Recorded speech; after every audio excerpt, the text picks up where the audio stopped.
Magandang umaga sa ating pong lahat. Ngayon po ay araw ng Miyerkules, araw po ng ating palatuntunan, Letter from Our Lover.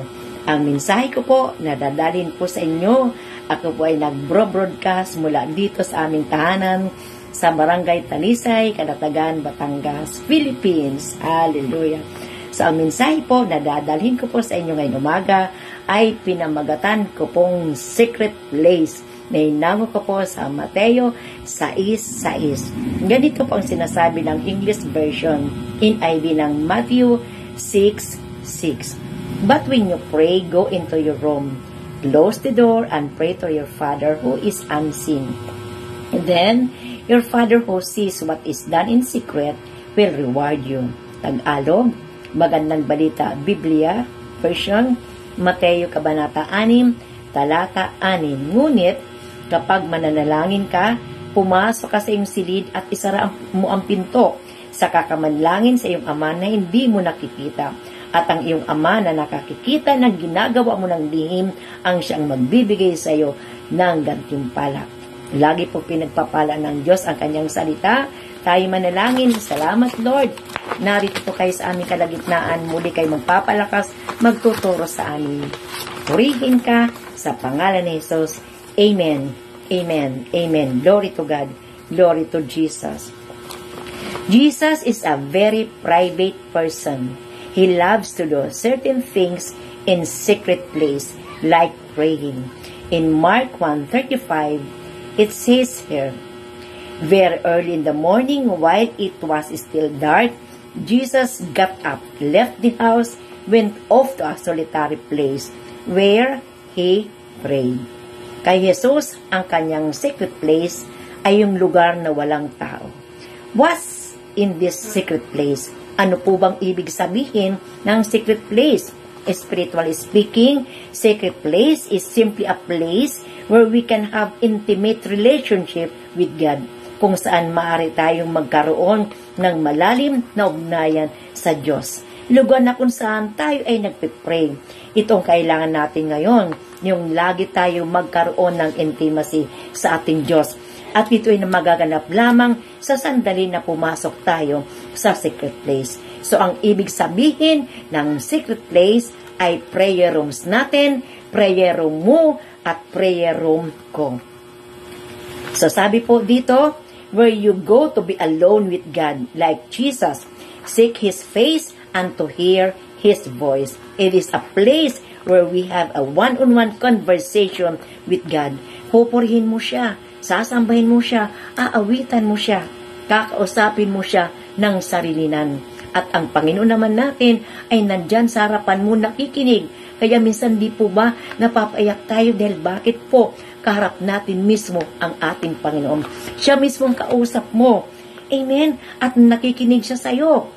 Mararanasan mo ang kalapitan mo sa Kanya at ang kalapitan niya sa iyo.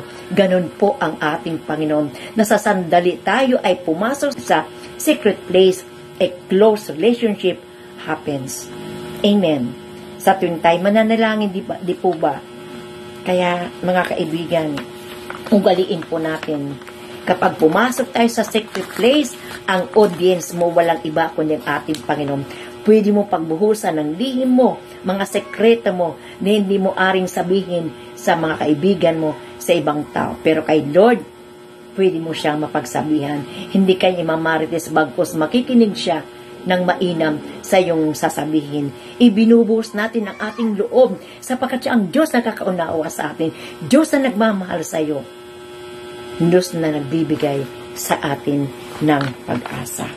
Amen. At alam niyo po, nasa sandali na tayo po ay lumagi o dumako sa secret place. Sabi po doon sa verse 6b, ang Diyos na nakita sa iyo ng lihim ang siyang magagantimpala sa iyo. Mga kaibigan, di po ba pagkatapos natin manalangin, pagkatapos natin doon sa secret place, anong nararamdaman po natin? Di po ba kagaanan ng loob, kapayapaan, maligaya, dahil nakausap mong Panginoon ng sarilinan. Yung walang disturbo, kayo lang at si Lord ang magkaugnay. Kaya alam niyo po mga kaibigan, ugaliin po natin Lagi po natin isaisip na ang kahalagahan ng lumagi sa secret place ng ating Panginoon.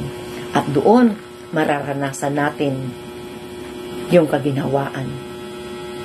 Mararanasan natin si Lord sa buhay natin. Amen.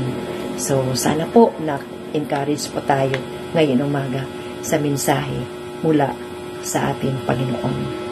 Salamat po at tayo po ay manalangin. Lord, salamat po.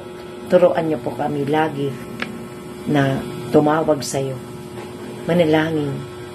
Dumako kami sa aming mga kanya-kanyang secret place sapagkat naroon po kayo naghihintay sa amin upang kami tulungan, agapayan, malin, iligtas. Kaya masalamat po. Ikaw ang aming Diyos na laging kakatagpo sa amin sa umaga nito. Purihin ka, sambahin ka, at ulitin po namin, Panginoon. Patuloy niyong ilagay sa aming puso yung lagi kaming manalangin. Pumasok kami sa secret place na kung saan naroon po kayo upang kaming lahat ay katagpuin. Maraming salamat po sa pangalan ni Jesus. Amen. Amen. Amen. So magandang umaga po sa ating pong lahat. Pagpalain po din ating Panginoon. Shalom everyone. Hello! Naway na pagpala ka ng salita ng Diyos na iyong napakinggan sa programang Letter from Our Lover ngayong araw na ito. Pwede ba namin malaman kung gaano ka na-bless sa video na ito? I-like lamang po ito at huwag magkatubiling i-comment kung gaano ka na-bless. Huwag din kalimutan na mag-subscribe para sa marami pang nakaka-inspired na content.